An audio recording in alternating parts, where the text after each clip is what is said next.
Hi everyone, it's Jared here from Beyond Accountancy. Just wanted to quickly go through with you guys how to claim for home office for the 2022 financial year. So there's a couple of ways to work this out. I know a lot of people work from home for part of the year due to the lockdowns in Melbourne and Sydney. Other people have been working from home since all the lockdowns started and have a lot more expenses than they usually do. So the ATO has extended what they call their shortcut method for the 2022 tax year. The shortcut method is basically where you claim 80 cents an hour for the hours you work at home, and that covers all your costs, your depreciation on your computer, your phone, your internet, utilities, depreciation on furniture, all that sort of stuff. So let's say we want to claim the 80 cents an hour method. We just need to input the number of hours you work for the year, and the 80-cent method will apply. So let's say, usually we say there's 46 weeks in a working year, or 48 weeks, depending if you count sick leave and public holidays. Let's say it's 48 weeks a year. I work a standard 40-hour week, 1,920 hours, times 80 cents in the dollar, $1,500, and we're done. That's the simplest method. But what we're finding over the last couple of years' experience is it doesn't usually work out to be the best method. So that's, if you want to get it done quickly, that would be a way you could do it. But let's try and work it out in full. All right, so let's say that from July to October, because of the lockdowns in Melbourne, and thanks to one of our rival accounting firms for putting these dates online to help us look it up, there are a whole bunch of days where you would have worked from home. And even though the lockdowns didn't cover every day between July and end of October, pretty much from the start of there's a lockdown in June. People pretty much hadn't gone back by the middle of July and didn't really go back till after the Melbourne Cup long weekend. So it's fair to say that there are 22 business days in July and August, 21 in September, 21 in October. And for most people, they were home that whole time.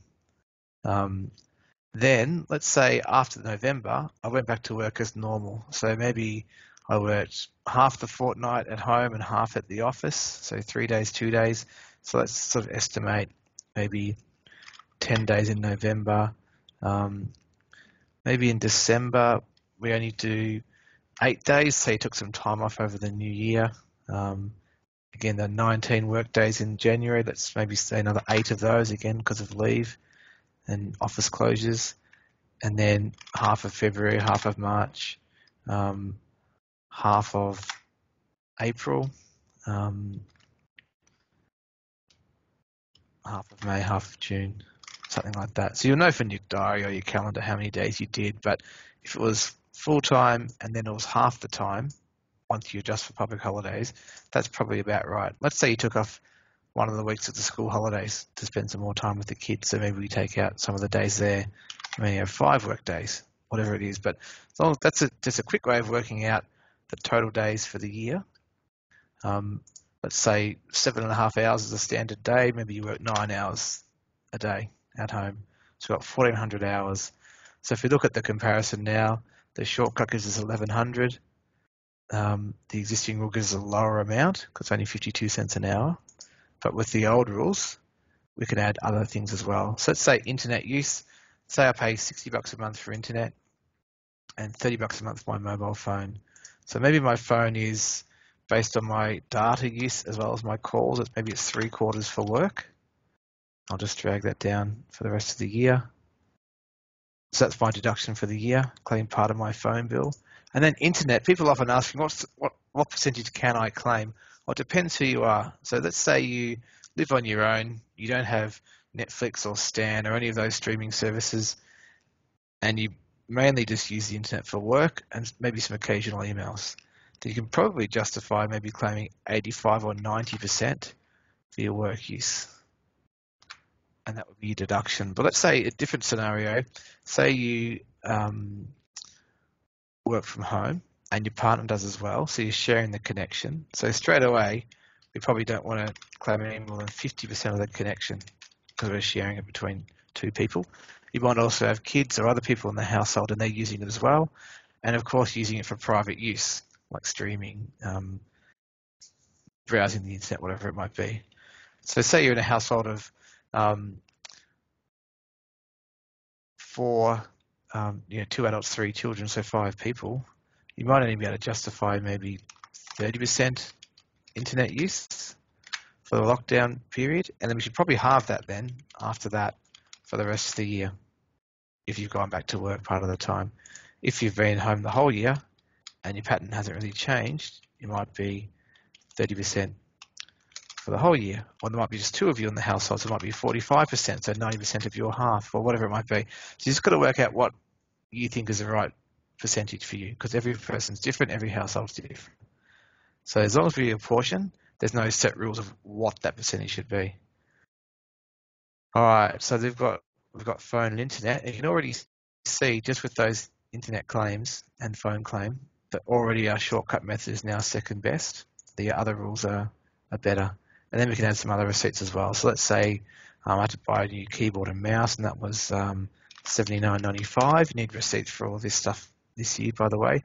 I had to buy a headset, so we got that for $45. And then I had antivirus software on my computer, so that was $99. But I use that computer sometimes for private use as well. So I'm going to say it's 80% work. That's the same thing for the other accessories as well. And so we add those receipts, so our old method gets better. And then maybe I have to buy a new computer. So we need to work out with this the date of purchase. Say I bought that right at the end of the financial year, and it cost me $800.